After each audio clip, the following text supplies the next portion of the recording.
Case 580E Super Extend-A-Hoe. Well, I wish I was digging with CW, or CW was digging, but this thing just sits parked inside a building.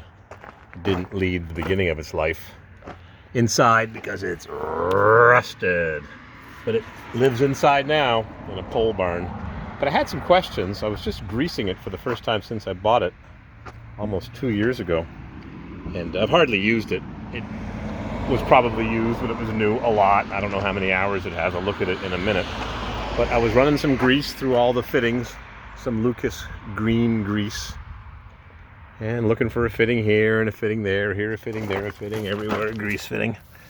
So there was a lot of grease on certain fittings, but when I got to the ball joints, or whatever you call these thingamajiggies, I put grease in here, and 2 seconds later there's a hole right beside it, right there, and the grease comes out of that hole.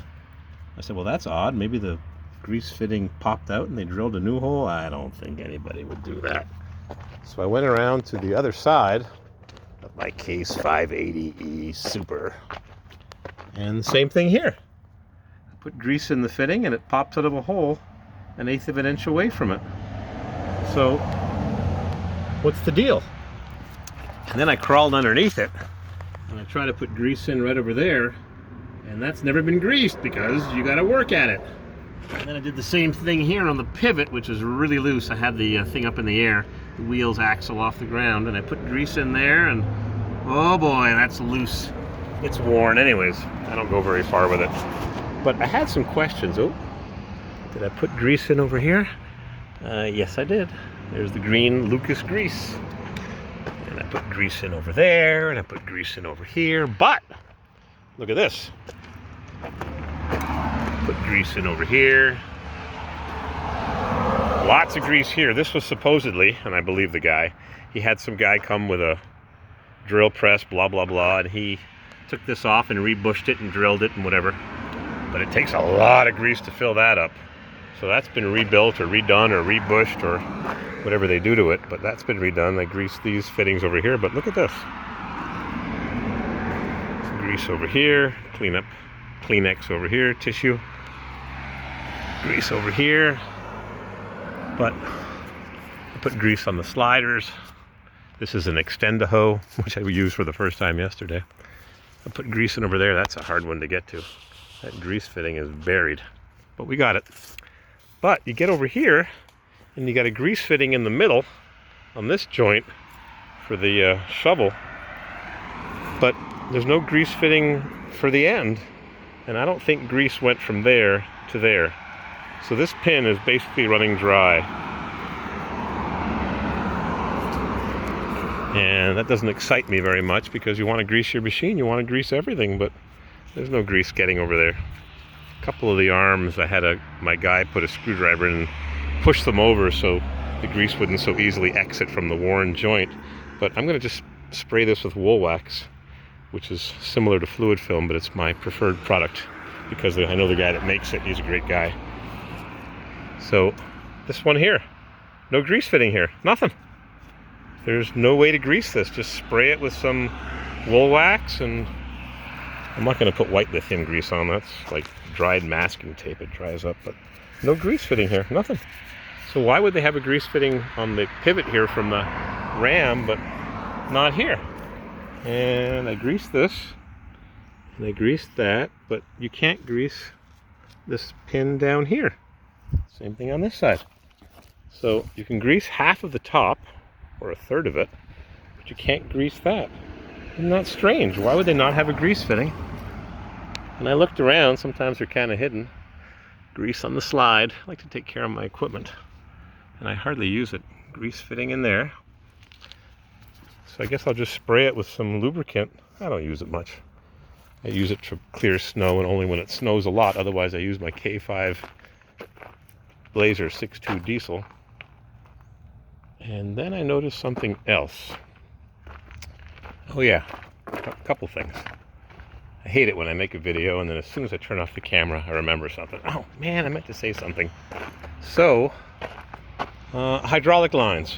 They blow up, as we all know, if we operate heavy equipment, and I hardly ever have. I've only got a handful of hours, but look at that.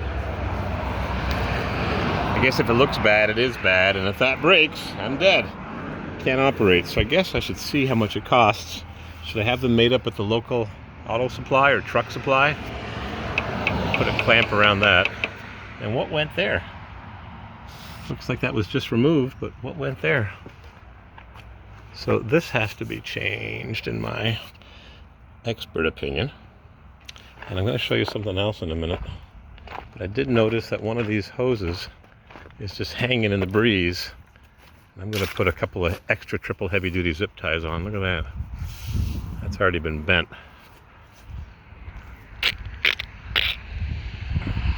That should be clamped into place, and it doesn't look as if it ever had a clamp. You get stuck in a tree branch like my fellow did over there. I had somebody else operating this. I was doing some plumbing.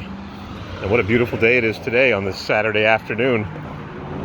It is 22 degrees Celsius, 71 Fahrenheit.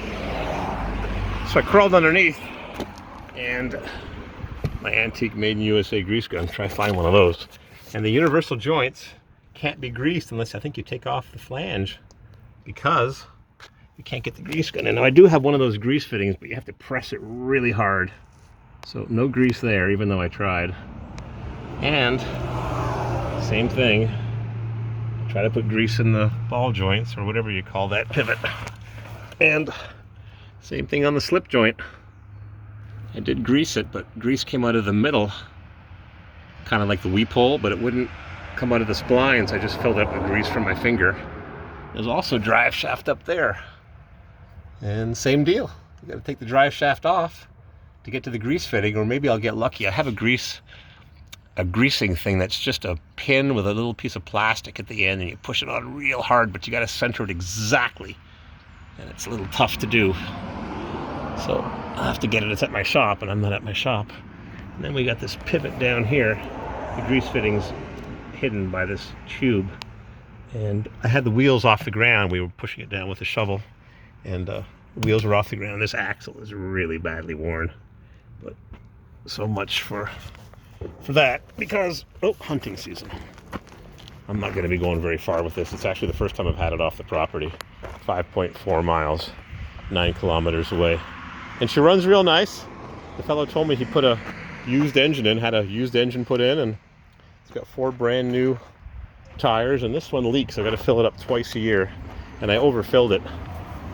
It's a Firestone all traction utility, shock fortified, and made in USA, but it leaks very, very slowly. So whatever pressure it's supposed to have, I don't even know what it is. It's not a lot. 17.5 L24. Whatever the tire pressure is supposed to be, I filled it up. I don't remember. 35 PSI when mounting. I think I put 50 pounds in, because when it goes low on air, it's a nuisance. I've got a Stanley Bostitch made in China compressor, made in Taiwan, and it died. It just roars away. A little pancake compressor. You can buy a new one at Lowe's or Home Depot for $100. So this is my 4-wheel drive case loader that pretty much sat all summer. I fired it up, fires right up. I just keep the batteries on charge. And that's my question. Why don't they have grease fittings? And why does the grease come out of that little hole? I guess I'll just put some wool wax spray in it, just douse it with a gun. And I guess that's it. Happy President Election Day. If that's good or bad, for every winner there's a loser. And we got this big trench we dug and filled back up, and I got to get a guy here. I brought a guy this morning to pull the rocks out, and he just wasn't in the mood to work. So he took off, and I got lots of rocks. There was so many rocks in here, it was like an old foundation. Just piles and piles of rocks. So we got to put those in the bucket and dump them. What a beautiful day. Too bad it couldn't be like this. One winter day, a little bit of frost, and then back to summer. I love it. Wish I was in Phoenix. I wish.